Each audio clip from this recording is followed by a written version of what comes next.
ഇവിടെ ആരുമില്ലേ? ചേച്ചി ക്ലീറ്റസ് ചേട്ടനില്ലേ? താനല്ലേ ഇന്നാളിവിടെ വന്നത്? അതെ ചേച്ചി. എന്തിനാ ഇടക്കിടയ്ക്ക് ക്ലീറ്റസ് ചേട്ടനെ കാണുന്നേ? അത് ഞാൻ ക്ലീറ്റസ് ചേട്ടനോട് പറഞ്ഞോളാം. അപ്പൊ ആ മാവിന്റെ വീട്ടിൽ പോയി നിന്നാള് വർത്താനം പറഞ്ഞതോ? അയ്യോ അത് വേറെ കാര്യവാ. തന്റെ വീട് എവിടെയാ? ഇവിടെ അടുത്ത ചേച്ചി. വീട്ടിലാരൊക്കെ ഉണ്ട്? അച്ഛനും അമ്മയുണ്ട്. കല്യാണം കഴിച്ചിട്ടില്ലേ? ആ അയാൾ ഇട്ടിട്ട് പോയി. ഇട്ടിട്ട് പോയി ചേച്ചി. അതെ, അങ്ങനെ ക്ലീറ്റസ് ചേട്ടനെ എപ്പോഴും കാണാനൊന്നും പറ്റില്ല. അങ്ങേർക്ക് ഭയങ്കര തിരക്കുള്ളതാ. എന്തെങ്കിലും ഉണ്ടെങ്കിൽ എന്നോട് പറഞ്ഞു. ഞാൻ ക്ലീറ്റോന്റെ ഭാര്യയാ. ഞാനേ ആ ചേട്ടനോട് പറഞ്ഞോളാം. നിന്നോട് പറഞ്ഞോളാം പറഞ്ഞില്ലേ? ഞാൻ ചേട്ടനോട് പറയാന്ന് പറഞ്ഞില്ലേ? അതവിടെ അവിടെ നിന്നേ.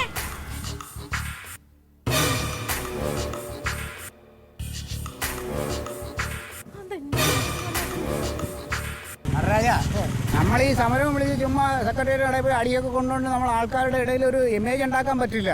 അതിന് നമ്മൾ ബുദ്ധിപൂർവ്വം ചിന്തിക്കണം. വളരെ ഗൗരവമുള്ളൊരു കാര്യം പറയാനാണ് ഞാൻ നിന്നെ ഇങ്ങോട്ട് വരാൻ പറഞ്ഞത്. കൊച്ചിയിൽ മെട്രോ വന്ന കാര്യം നിനക്കറിയാലോ. അതുപോലെ നമുക്ക് തിരുവനന്തപുരത്ത് മെട്രോ കൊണ്ടുവരണ്ടേ? വരണം. കഴക്കൂട്ടം മുതൽ തമ്പാനൂർ വരെ നമുക്ക് മെട്രോ കൊണ്ടുവരണം. നീയാണ് മന്ത്രി, നീ എന്ത് ചെയ്യും പറ? അടിച്ചിട്ട് കാര്യമില്ല. അതാണ് കുഴപ്പം നിന്റെ. നമ്മൾ എന്ത് ചെയ്യണം? ഇപ്പൊ ആരാണോ കൊച്ചിയിൽ മെട്രോ കൊണ്ടുവരാൻ മുൻകൈ എടുത്തത് അവരെ പോയി കണ്ടിട്ട് നമ്മൾ പറയണം, തിരുവനന്തപുരത്തും കൂടെ ഞങ്ങൾക്ക് ഒരു മെട്രോ വരണം, ഇല്ലെങ്കിൽ ഞങ്ങൾ സമരം ചെയ്യും, അല്ലെങ്കിൽ ഞങ്ങൾ തീവണ്ടിയുടെ അടി തല വെക്കും എന്നൊക്കെ പറഞ്ഞ് പ്രശ്നം ഉണ്ടാക്കി സമരം ചെയ്യണം നമ്മള്. ഒരു നിമിഷം, ഈ ചക്ക നോക്ക്, ഏതെടുക്കാൻ നോക്ക്. ചേട്ടാ ഞാൻ രാവിലെ വീട്ടിൽ പോയിരുന്നു. വീട്ടിൽ പോയോ? കാണാനാ. ഞാൻ രാവിലെ കുറേ പരിപാടികളുണ്ടായിരുന്നു, അങ്ങനെ നേരത്തെ ഇങ്ങ് ഇറങ്ങി. എന്താ വിശേഷം? ചേട്ടൻ ഇടപെട്ടോണ്ടാ എനിക്ക് ആ ലോൺ പെട്ടെന്ന് സാങ്ഷൻ ആയി കിട്ടിയത്. അത് ഞാൻ ബാങ്കിലെല്ലാം പറഞ്ഞിരുന്നു. അത് ഓക്കെ ആയോ? എല്ലാം റെഡിയായി ചേട്ടാ. അത് പറയാനാ ഞാൻ വന്നത്. ഭീഷണിപ്പെടുത്തിയിരുന്നു. ഞാൻ പറഞ്ഞ കൊച്ചിന് ലോൺ കൊടുത്തില്ലെങ്കിൽ ഞങ്ങൾ അവിടെ വന്ന് സമരം ചെയ്യും, സത്യാഗ്രഹം ചെയ്യും എന്നൊക്കെ പറഞ്ഞ് ഭീഷണിപ്പെടുത്തി. അതാ പാസ്സാക്കി തന്നെ. വളരെയധികം നന്ദിയുണ്ട് ചേട്ടാ. എന്തിന്? അയ്യോ അതൊന്നും വേണ്ട. ഞാനൊരു പൊതുപ്രവർത്തകനാണ്, അതെൻ്റെ കർത്തവ്യമാണ്, അതെൻ്റെ കടമയാണ്. നിങ്ങൾ പൊതുജനങ്ങൾക്ക് ഈ സേവനമൊക്കെ ചെയ്തില്ല പിന്നെ ഞങ്ങളൊക്കെ എന്തിനാ ജീവിക്കണേ? അത് ശരിയാ ചേട്ടാ. അപ്പോൾ അതുകൊണ്ട് ഈ നന്ദിയൊന്നും നമുക്ക് വേണ്ട. ഇലക്ഷനൊക്കെ വരുമ്പോൾ നമ്മളെയൊക്കെ ഒന്ന് ഓർത്തോണം. തീർച്ചയായും.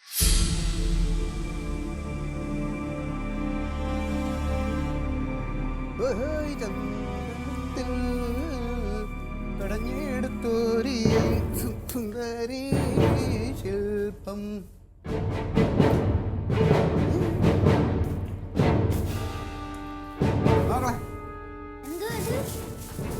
ലഡു ലഡു മധുരം. ഡാഡിയുടെ ജീവിതത്തിൽ ചില നല്ല കാര്യങ്ങളൊക്കെ സംഭവിക്കാൻ പോവുക. വേണ്ട പൊട്ടിക്കണേ. വേണ്ടെങ്കിൽ വേണ്ട. എന്തിനീ കൊച്ചു എടി, ഇത് ഞാൻ അവക്ക് വേണ്ടിയല്ലേ മേടിച്ചു.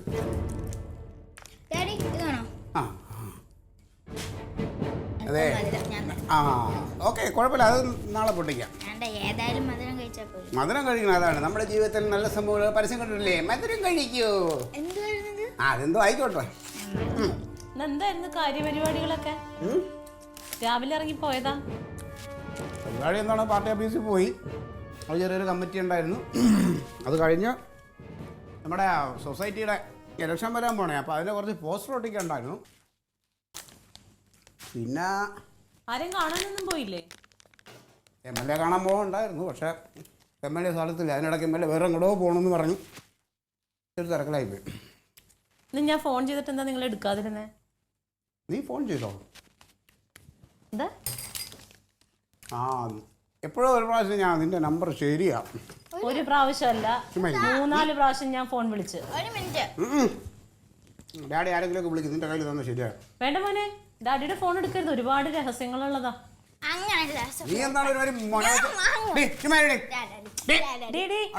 ഡാഡിനെ ശല്യപ്പെടുത്തല്ലേ, ഒരുപാട് തിരക്കുകളും പ്രശ്നങ്ങളൊക്കെ. നീ എന്താണ് വന്നപ്പോഴേ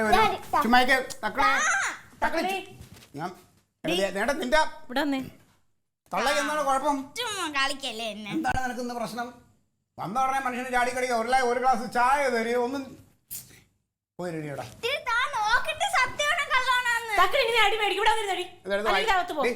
എടുത്ത് വായിക്കാത്ത നോക്കി. അല്ലേ ഒരു കെട്ടിയം പുറത്തുനിന്ന് വന്നാൽ ഉടനെ ഇങ്ങനെ ക്രോസ് വിസ്താരം നടത്തുകയാണ്. അല്ലെങ്കിൽ ഒരു ഗ്ലാസ് ചായ തരുമോ, വെള്ളം തരുമോ? പോയ സ്ഥലത്ത് നിന്ന് ചായ ഒന്നും കിട്ടിയില്ലേ? ആ ചായ കിട്ടി. അതുപോലെയാണോ വീട്ടിൽ വന്നൊരു ചായ കുടിക്കുന്നത്?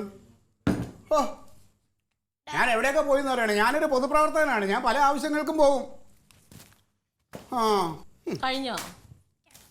ഇത്രയും നേരം ഞാൻ ചോദിക്കാതെ നിങ്ങൾ പറയുമെന്ന് വിചാരിച്ച്. നിങ്ങൾ പറയില്ല. എന്ത്?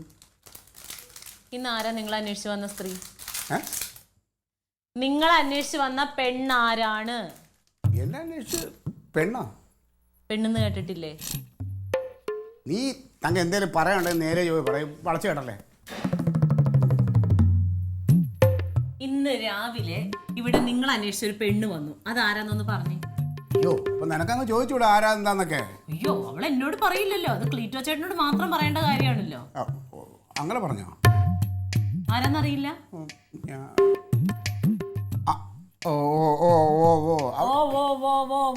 അന്ന് മാവിന്റെ ചോട്ടിൽ ഒരുത്തിനെ കൊണ്ടുപോയിരുന്ന വർത്താനം പറഞ്ഞില്ല ഇവിടെ? അയ്യോ, അന്ന് മാവിന്റെ ചോട്ടിൽ പോയെന്ന് വെച്ചാൽ അന്ന് ഇവിടെ ആൾക്കാർ നിന്റെ അമ്മ അവരെല്ലാം ഇരുന്നോണ്ട് ഞാൻ അങ്ങോട്ട് മാറി കാര്യം പറഞ്ഞുള്ളതേ ഉള്ളൂ. അതാ നിങ്ങളോട് മാത്രം പറയാനുള്ള കാര്യം ഞങ്ങൾ അറിഞ്ഞാൽ എന്താ കുഴപ്പം? എന്റെ പൊന്നു മോളെ, ഞാനൊരു പൊതുപ്രവർത്തകനാണെന്നുള്ള കാര്യം നീ മറക്കരുത്. ആ പൊതുപ്രവർത്തകന്റെ ഭാര്യയാണോ ഞാൻ?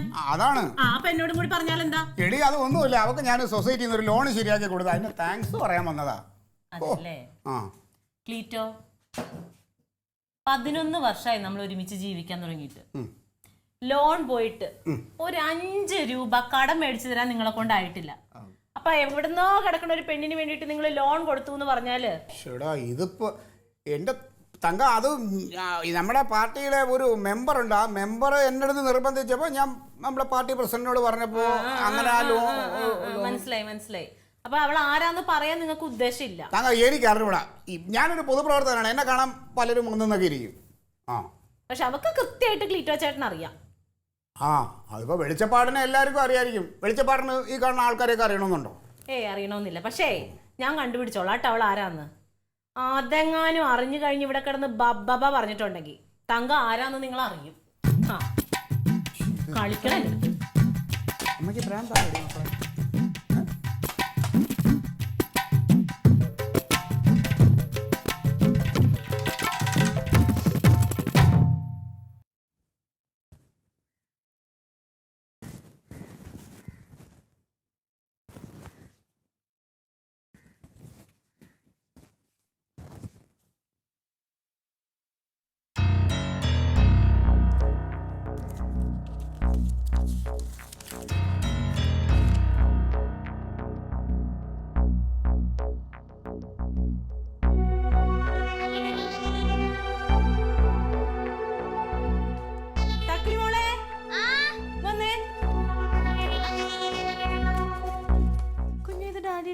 ല്ലേ?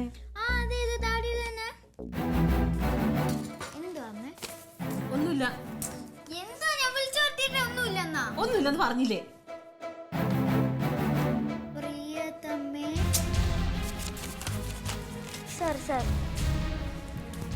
കനക,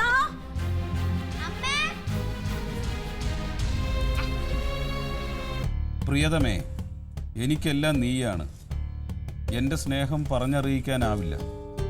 സ്നേഹം നദി പോലെയാണ്. ഇത്ര ഭാഗം വാത്സല്യം, ഇത്ര ഭാഗം പ്രണയം, ഇത്ര സൗന്ദര്യം എന്ന് വേർതിരിക്കാൻ പറ്റില്ലെന്നും അതുകൊണ്ടാണ് സ്നേഹത്തിന് ഇത്ര ഭംഗിയെന്നും മാധവിക്കുട്ടി പറഞ്ഞത്. മനസ്സും ഉരസുന്നതാണ് പ്രണയം. അവിടെ ശരീരങ്ങളില്ല. നിന്നിൽ വീണലിയുന്നതാണ് എൻ്റെ നിത്യസ്വർഗം. കൊള്ളാം, നന്നായിട്ടുണ്ട്. ഇതിൻ്റെ ഒരു കുറവും കൂടി അവിടെ ഉള്ളൂ. ബാക്കിയെല്ലാം തകഞ്ഞിട്ടുണ്ട്. ഇതെവിടെ നിന്ന് കിട്ടിയത്? അലക്കാനെടുത്ത ഷർട്ടിന്റെ പോക്കറ്റിൽ നിന്ന്. അപ്പൊ അത് എന്താന്ന് നീ ചോദിച്ചില്ലേ? അതിനവിടെ ഇല്ല ക്ലീറ്റോ. അല്ല, അപ്പൊ അവന്റെ പോക്കറ്റിൽ നിന്നാ കിട്ടിയെങ്കിലും ഇപ്പൊ ഇത് അവൻ എഴുതിക്കൊള്ളുന്നില്ലല്ലോ. ഇതാവും എഴുതിയതിന്റെ അവന്റെ കയ്യക്ഷരല്ലേ? എവിടേക്കാ പോയതോ? അതിനിപ്പോ ഒരു നേരത്തെ വീട്ടിലിരിക്കൂലല്ലോ. എന്തെങ്കിലും പറഞ്ഞാൽ ഞാനിപ്പോ പറഞ്ഞ റോട്ടിലോട്ട് പോകും. പാതിരാത്രി ആകുമ്പോ കയറി വരും. നാളൊരു പെണ്ണ് വന്നടാ ഒരു 2 മാസം മുമ്പ്. ഞാനിവിടെ ഉണ്ട്. അപ്പൊ ഞാൻ ആരാന്ന് ചോദിച്ചപ്പോഴത്തേന് വേഗം തന്നെ അവളെ വിളിച്ചിട്ട് ആ മാവിന്റെ ചോട്ടിലോട്ട് പോയി. അവിടെ നിന്ന് 2 പേരും കൂടി എന്തൊക്കെയോ രഹസ്യം പറഞ്ഞിട്ട് തിരിച്ചു പോയി. ആ പെണ്ണങ്ങ് പോയി. അവൾ എന്നെ മിനിഞ്ഞാന്ന് വന്നിട്ടുണ്ടായി. ക്ലീറ്റോ ഉണ്ടായില്ല. അപ്പൊ ഞാൻ അവളോട് ചിന്താ കാര്യം വെച്ചപ്പോ അവള് പറഞ്ഞു അത് ക്ലീറ്റോ ചേട്ടനോട് പറയാനുള്ളതാ, ഞാൻ നേരിട്ട് പറഞ്ഞോളാന്ന് പറഞ്ഞ. രാത്രി കിടന്നപ്പോ ഒരു കാണണില്ല ക്ലീറ്റോനെ. അപ്പൊ നോക്കുമ്പോ പുറത്തിറങ്ങിന്ന് ഫോൺ ചെയ്തോണ്ടിരിക്കും. ഞാൻ വിചാരിച്ചു പാർട്ടിക്കാരൊക്കെ ആയിരിക്കുന്നു, പക്ഷെ അതൊന്നുമല്ല. അപ്പൊ ഇത്രയും സംഭവങ്ങൾ ഉണ്ടായിട്ട് നീ എന്താ എന്നോട് പറയാതിരുന്നത്? പിന്നെ വഴക്ക് പറയൂലേ? ഇത് വെച്ചോണ്ടിരിക്കേണ്ട കാര്യമാണോ? എപ്പോഴാടാ ഫെറാലോയില് മേടിച്ച് മുഖത്തേറ്റിന് ഷാമ്പൂ ഇടണ്. ഇപ്പൊ കണ്ണാട്ടിന് മുമ്പ് ഇത് മാറൂല. എന്ത് ചെയ്യൂത്? ഇത് അവന്റെ ഹാൻഡ് റൈറ്റിംഗ് ആണ്. പക്ഷെ ഇങ്ങനെ ഒരു ഭാഷ അവന് കിട്ടാൻ യാതൊരു വഴിയില്ലല്ലോ. അല്ല, അത് നോക്കണ്ട. ഈ പ്രേമം തലേ കയറി കഴിഞ്ഞാലേ ഇങ്ങനെ അങ്ങനത്തെ സാഹിത്യ ഭാഷകളൊക്കെ ഇങ്ങനെ വന്നുകൊണ്ടിരിക്കും. അതെങ്ങനെ അമ്മാവക്കറിയാം? അതാണല്ലോ പൊതുവെ എല്ലാവരും ഈ പ്രേമലേഖനങ്ങളിലൊക്കെ അക്ഷരങ്ങൾ വരുന്ന അങ്ങനെയാണല്ലോ. നീ കരയണ്ട. ഇതെന്താ അതിന്റെ സത്യാവസ്ഥ എന്താന്നുള്ള കണ്ടുപിടിക്കാൻ നോക്കാം. അല്ലാണ്ട് എന്താ ചെയ്യാ? കരയണ്ടെന്ന് പറഞ്ഞ എങ്ങനെയാ? ഇത് സീരിയസ് ആയിട്ട് തന്നെ എടുക്കണം. ഇവിടെ ശങ്കരൻ നായരുടെ മകൻ അച്ചോൻകുട്ടി അറിയില്ലേ? അവനെ 3 മക്കളും ഭാര്യയുള്ളതാ. ഒരു 24 വയസ്സായ ഒരു പെണ്ണായിട്ട് പ്രയാസത്തിൽ കുടുങ്ങിയിട്ട് നാട്ടുകാരെല്ലാവരും കൂടി കെട്ടിച്ചു വിട്ടില്ലേ? അപ്പൊ അവന് 2 ഭാര്യ. ഇവനെ ഇങ്ങനെ കയറൂരി വിട്ട അവന്റെ സ്വഭാവം അനുസരിച്ച് ഇപ്പൊ 4 കെട്ടും. പൊന്നമ്മാവ, നിങ്ങൾ ഒന്നും മിണ്ടാണ്ടിരിക്കോ? ഈ അനവസരത്തിൽ ഈ ജാതി കാര്യങ്ങൾ പറയണത് എന്ത് കാര്യത്തിനാണ്? എടാ, കാര്യത്തിന്റെ ഗൗരവം നീ മനസ്സിലാക്കാനാ ഞാൻ ഈ പറയുന്നത്. അതെ, ഇല്ല, ഇതിന്റെ സത്യാവസ്ഥ എന്താണെന്നുള്ള നമുക്ക് കണ്ടുപിടിക്കാം. നീ കരയണ്ട. കരഞ്ഞിട്ട് കാര്യമില്ല. ഇത് നീ തന്നെയാണ് വെച്ച് വലുതാക്കിയത്. ഇത് അന്ന് കണ്ട സമയത്ത് നിനക്ക് അങ്ങനെ ഒരു സംശയം ഉള്ളിലുണ്ടായിരുന്നെങ്കിൽ അപ്പൊ ചോദിക്കണ്ടേ? പക്ഷെ ഇപ്പൊ ഏതായിരിക്കും ഈ പെണ്ണ് എന്നപ്പോ ഞാൻ ആലോചിക്കും. പെണ്ണ ഏതായി എന്താന്ന്? ഏത് കൊണ്ടായാലും എന്താ കുഴപ്പം? എടാ, ആ കുട്ടി ഇതുപോലെ കുടുങ്ങില്ലേ? അവളോട് നമ്മൾ കാര്യം പറഞ്ഞ് മനസ്സിലാക്കി അവൾ അങ്ങോട്ട് ഒഴിഞ്ഞു പോയില്ലേ? ഞാൻ അതല്ലാതെ ഏതെങ്കിലും ഇപ്പൊ ഒരാൾക്കൊരു ഉള്ളിൽ എന്തെങ്കിലും ഒരു സ്നേഹം അങ്ങനെ തോന്നി കഴിഞ്ഞിട്ടുണ്ടെങ്കിൽ അയാളുടെ പെരുമാറ്റത്തിലൊക്കെ ഉണ്ടാവുമ്പോ അസ്വാഭാവികത തോന്നുമ്പോ അത് കൃത്യമായിട്ട് പിടിക്കണ്ടേ? എടാ, ഞാൻ ചോദിച്ച എന്തെങ്കിലും കാര്യം സത്യം പറയുന്നോണ് എല്ലാതെ വായെടുത്താ പറയില്ലേ? ഒക്കെ നിന്റെ കുഴപ്പമാണ്. നീ എല്ലാത്തിനും വളം വെച്ച് കൊടുത്തിട്ടല്ലേ? ഞാൻ എന്റെ കൊച്ചിനെ കൊണ്ട് എങ്ങോട്ടെങ്കിലും പോകും. നീ എവിടേക്ക് പോകും? ജീവിക്കാൻ പറ്റൂല. എന്തിനാ നീ ഇറങ്ങി പോണ്? ഇവിടെ ഞങ്ങളൊക്കെ ഇല്ലേ ചോദിക്കാൻ? അവങ്ങോട്ട് വരട്ടെ. നീ എവിടെ പോവാനാടി? എവിടേക്കാ നീ പോണത്? അതെ, ഈ മാതിരി വേഷം കെട്ടി എടുത്തിട്ടാവും ഇവിടെ കഴിയാന്ന് വിചാരിക്കണ്ട. ആ പടി ഇങ്ങോട്ട് കിടക്കില്ല കേട്ടാ. അതിനുള്ള വഴി ഞാനുണ്ടായിക്കോളാം. അമ്മാവ, ഇതെന്തായാലും കണ്ടുപിടിക്കണം. അതിൽ ഒരു തർക്കമില്ല. അവൻ അങ്ങനെ കയറൂരി വിട്ടാൽ ശരിയാവില്ലല്ലോ. പെണ്ണ് ഏതായിരിക്കും ഇപ്പൊ കണ്ടുപിടിച്ചാൽ കുറച്ചും കൂടി എളുപ്പമുണ്ടായി. നിനക്ക് ആളെ അറിയാമോ? കണ്ടറിയാൻ പറ്റും. ഈ അതന്നെ ആണോ ആർക്കറിയാം? അപ്പൊ എങ്ങടെ പോയിന്ന് വല്ലതും പറഞ്ഞാ? നിങ്ങോട്ട് വരട്ടടാ. തീരുമാനിക്കാണ്ട് ഇതങ്ങനെ വിട്ടാ പറ്റില്ല. അവനെ കുറിച്ച് പല പരാതികളും കേട്ടിട്ടുണ്ടെങ്കിലും പെണ്ണ് വിഷയത്തിൽ അവൻ വരപ്പെട്ടില്ലടാ. മനുഷ്യന്റെ കാര്യമല്ലേ അമ്മാവ, എപ്പോഴാണ് ഇതൊക്കെ തോന്നണേന്ന് പറയാനൊക്കോ? എന്നാലും അവൻ അങ്ങനെ ചെയ്യുമോന്നാണ് ഇപ്പൊ എന്റെ സംശയം. ഇല്ല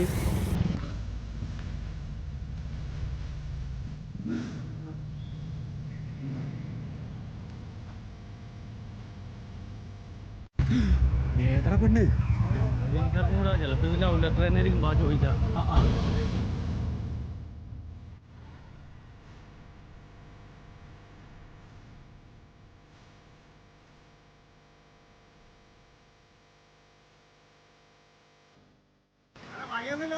ചെറുത് പിടിപ്പിക്കാനുള്ള പരിപാടി ആയിരിക്കും അല്ലേ? ഏതാ പെണ്ണ്? നിന്നോടിപ്പോ സംസാരിച്ചിട്ട് പോയില്ലേ? ആ പെണ്ണ് ഏതാന്ന്? എനിക്ക് വേണ്ടപ്പെട്ട കുട്ടിയാ. വേണ്ടപ്പെട്ട മാധവി കുട്ടിയല്ലടാ? മാധവന്റെ കുട്ടിയായാലും ലക്ഷ്മണന്റെ കുട്ടിയായാലും നിങ്ങൾക്ക് എന്താണ്? എന്താടാ പെണ്ണ് നീ തമ്മില്? അമ്മാവ, ചൊറിയണ സംസാരം വേണ്ട. ഞാനൊരു പൊതുപ്രവർത്തകനാണ്. എന്നെ കാണാൻ പലരും വരും. അത് നിങ്ങൾ എന്തിനാ അതൊക്കെ അന്വേഷിക്കണേ? എടാ, പൊതുപ്രവർത്തകനായ ഈ പെണ്ണുങ്ങളോട് മാത്രം സംസാരിക്കാൻ പാടൂ. ഞാൻ രാവിലെ മനുഷ്യനെ മെനക്കെടുത്താൻ വരല്ലേ അമ്മാവ? നിനക്കൊരു ഭാവി ഉള്ളതാണ്. നീ ഈ കളി കളിച്ചത് ഇല്ലാതെ ആക്കരുതട്ടാ. അയ്യോ, എനിക്കൊരു ഭാവിയുള്ള കാര്യം ഞാൻ അറിഞ്ഞില്ല. നീ പോസ്റ്റിക്കാരന് നിന്റെ ഭാവി ഉണ്ടല്ലോ, അത് കളയാതെ നോക്ക്. എടാ, ഞാൻ തമാശ പറഞ്ഞല്ലേ, ഞാൻ കാര്യമായിട്ടാ പറയണേ. എന്താ നിന്റെ ഉദ്ദേശം? അമ്മാവ, സീരിയസ് ആയിട്ട് പറയണ്. ഇതിപ്പോ എന്നെ കാണാൻ ആൾക്കാർ പറഞ്ഞതിന്റെ അസൂയല്ലേ നിങ്ങൾക്ക്? എടാ, ചോറി കുത്തി ഒരു പണിയില്ലാതെ കുറെ എണ്ണം ഇങ്ങനെ നടപ്പുണ്ട്. നമ്മുടെ പാർട്ടിയിൽ വാ, എന്തെങ്കിലും പണി കിട്ടും. മനുഷ്യനെ മെനക്കെടുത്താനായിട്ട് കുറെ എണ്ണം ഇറങ്ങിയിട്ടുണ്ട്. പിന്നെ അറിയാത്തവളുള്ള ചൊറിയും പറഞ്ഞോളൂ. അങ്ങനെ വിട്ടാ പറ്റില്ല അത്. നമുക്ക് ഏത് കനകനോട് പോയി പറഞ്ഞു കൊടുക്കാം. വാ വാ. ഇങ്ങോട്ട് ഇറങ്ങണേ. നമ്മളിപ്പോ എന്തിനാ പോണേ? അമ്മ ഞാൻ വണ്ടി ഒരുങ്ങിട്ട് വരെ എവിടെയെങ്കിലും പോണെങ്കി അമ്മ നമ്മൾ എന്തിനാ ഇടാതിരിക്കാമോ? കഥവൊക്കെ അങ്ങോട്ട് നടക്ക്. അമ്മ എനിക്ക് പോണ്ട. മോറിക്കാൻ പറഞ്ഞു എന്നോട്. അമ്മ എനിക്ക് ഇഷ്ടംപോലെ പഠിക്കാൻ പഠിക്കാൻ കണക്കായി പോയി. വീണ്ടും കൂടെ താക്കോലാണ് ഇത്. എനിക്കിനി വേണ്ട. എന്തേ ഞാൻ ആ വീട്ടിലോട്ട് ഇനി പോണില്ല. നീ എന്താണ് ഈ പറയണത് തങ്കം? കനക, ഈ നേരം വരെ ഞാൻ ആ മനുഷ്യനെ വിളിച്ചോണ്ടിരിക്കുക. ഒന്ന് ഫോൺ എടുക്കണമല്ലോ. ഞങ്ങൾ ചത്തോ ജീവിച്ചോ എന്ന് അന്വേഷിക്കണമല്ലോ. അപ്പൊ അവളുടെ അടുത്ത് പോയി ഇരിക്കുമായിരിക്കും. അമ്മാവാ, എനിക്കിന്ന് രണ്ടിലൊന്നും അറിയണം. എന്നിട്ട് അങ്ങോട്ട് പോയാൽ മതി. ഇനി ആരും അതെ, ഞാനും ഒരു 5 പ്രാവശ്യം വിളിച്ചതാണേ, എടുക്കണില്ല. എന്നാൽ ഈ വാതിൽ പൂട്ടി പോകുന്ന എന്തിനത് കയ്യിലേക്ക്? വേണ്ട. അവള് പറഞ്ഞാൽ എന്താ തെറ്റ്? ഇപ്പൊ അവളെ ഒറ്റയ്ക്ക് അവിടെ കിടക്കണത് ഇവിടെ കിടക്കണത് പോലല്ലേ? ഇവിടെ ഇരുന്നോട്ടെ, കാര്യം വന്ന് അറിഞ്ഞിട്ട് മതി ബാക്കി തീരുമാനം. നല്ലതായി അത്. അങ്ങനെ പഠിച്ചാൽ കൊള്ളൂലല്ലോ. ഓക്കേടാ, നാളെ കാണാടാ. ആഹാ,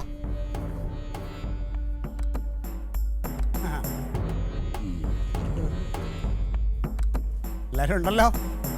ആ, സത്യം പറഞ്ഞ ജീവിതത്തിന് ഒരു അർത്ഥം ഉണ്ടായിന്ന് തോന്നി തുടങ്ങിയത് ഇപ്പോഴാണ്.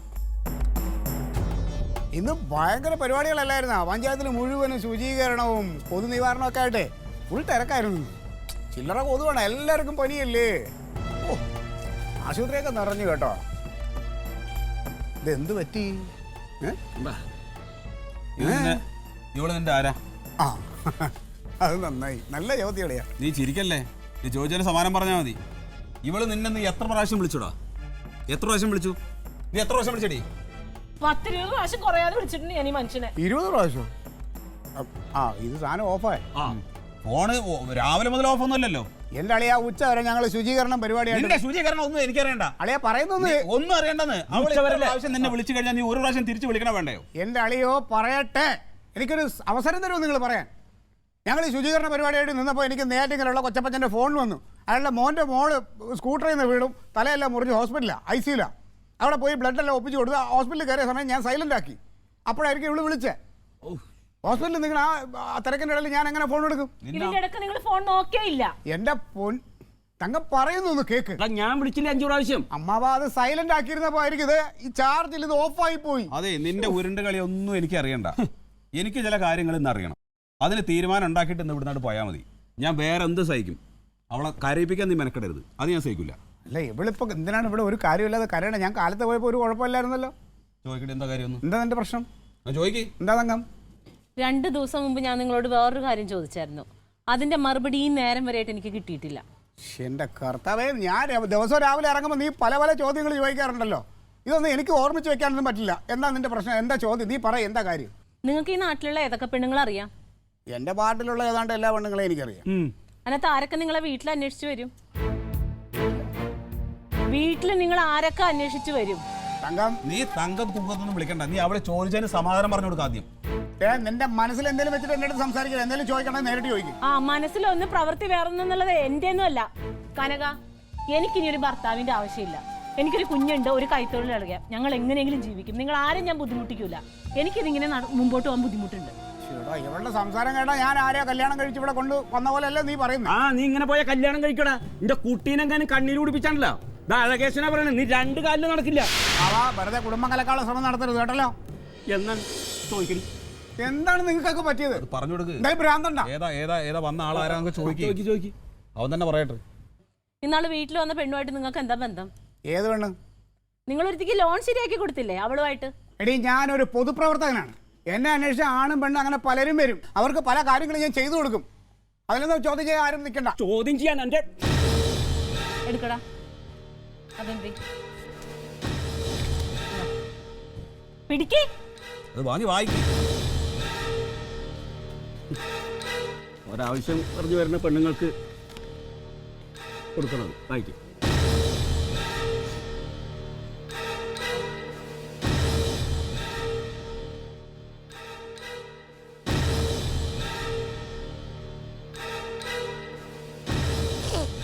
അപ്പോൾ ഈ കത്താണ് നിങ്ങളുടെ പ്രശ്നം. ഇതിൻ്റെ അടിസ്ഥാനത്തിലാണ് എല്ലാവരും കൂടെ എന്നെ ഇങ്ങനെ ചോദ്യം ചെയ്തുകൊണ്ടിരിക്കുന്നത് അല്ലേ? അതേടാ, ഈ കത്ത് തന്നെയാണ് പ്രശ്നം. എനിക്കിത് പ്രശ്നമല്ലേ? എനിക്ക് എൻ്റെ പെങ്ങളും കൊച്ചാടാ വരുന്നത്. അതുകൊണ്ട് ഈ പ്രശ്നം തീർത്തിട്ട് മതി ഇന്നത്തെ ബാക്കി കാര്യങ്ങൾ. നീ പോത്തെ 10-15 കൊല്ലമായാലും നീ എൻ്റെ കൂടെ ജീവിക്കാൻ തുടങ്ങിയിട്ട്, എന്നിട്ട് നിനക്കെന്നെ മനസ്സിലാക്കാൻ കഴിഞ്ഞില്ല അല്ലേ? ഇത്രയും നാൾ വിദ്യാഭ്യാസം ഇല്ലാന്നാണ് ഞാൻ വിചാരിച്ചത്. ഇപ്പം വിവരമില്ലാന്ന് നീ തെളിയിച്ചു. നന്നായി. അതെ, നീ ഇവളുടെ കുറ്റം കുറവൊന്നും നോക്കണ്ട. ഇത് എഴുതിയത് നീ അല്ലടാ. നിന്റെ ഹാൻഡ് റൈറ്റിംഗ് അല്ലേ അത്? അതെ. ആ, എന്തിനാ ക്ലീറ്റ് എന്നോട് ഇത് ചെയ്തേ? ഓ എടി പോത്ത മൂങ്ങുന്ന കണ്ടില്ലേ? ഇത് എൻ്റെ കൈപ്പടയിൽ എഴുതിയത് കൊണ്ട് ഇത് ഞാൻ ഏതെങ്കിലും പെണ്ണിന് കൊടുക്കാനുള്ളതാണെന്ന് നീ കരുതുന്നുണ്ടോ? പിന്നെ എന്തിനാ നീ എഴുതിയത്? എൻ്റെ പൊന്നളിയ, നമ്മുടെ തപാൽ വകുപ്പിനെ പ്രോത്സാഹിപ്പിക്കാൻ വേണ്ടി FM-കാർ ഒരു കത്തെഴുത്ത് മത്സരം സംഘടിപ്പിച്ചു. അതായത് പ്രണയലേഖനം എഴുത്ത് മത്സരം. എൻ്റെ തങ്കം, ഇതിനകത്ത് എഴുതിയിരിക്കുന്ന ഏതെങ്കിലും ഒരു വാക്ക് എന്നെ കൊണ്ട് എഴുതാൻ പറ്റുമെന്ന് തോന്നുന്നുണ്ടോ? ഒന്നാം സമ്മാനം 1 ലക്ഷം രൂപയാ. അത് അടിച്ചെടുക്കാൻ വേണ്ടി നമ്മുടെ ചന്ദ്രമാഷിനെ കൊണ്ട് കുറേ വാചകങ്ങൾ പറയിപ്പിച്ച് ഞാൻ എൻ്റെ കൈപ്പടയിൽ എഴുതി. അതല്ലേ സംഭവം. എന്റെ പൊന്നളിയ, എന്നാ പിന്നെ ഈ പുല്ല് ചുരുട്ടി മടക്കി നീ പോക്കറ്റിലിട്ടതിന് അതങ്ങ് അയച്ചാ പോരായിരുന്നില്ലേ? ഈ പുകലൊന്നും ഉണ്ടാവില്ലല്ലോ. അളിയാ, ഇന്നത്തെ തിരക്കിനിടയിൽ ഞാൻ അതങ്ങ് മറന്നുപോയി. അല്ലാതെ ഞാൻ ഇതുകൊണ്ട് കൊടുക്കാനും എൻ്റെ കയ്യിൽ നിന്ന് പ്രണയലേഖനം വാങ്ങിക്കാനും ഏത് പെണ്ണളിയാ ഈ പഞ്ചായത്തിലുള്ളത്? എന്നെ വേണ്ടേ? പിന്നെ എൻ്റെ മൂത്തിനെ വേണ്ടാതിരിക്കോ? അയ്യോ നീ പോത്തെ, വീട്ടിൽ തങ്കം വെച്ചിട്ട് ആരെങ്കിലും മുക്കുവണ്ണം തേടി നടക്കുവോ?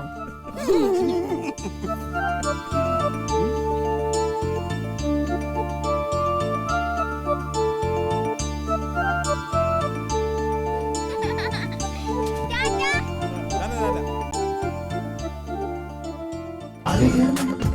Versus Alien.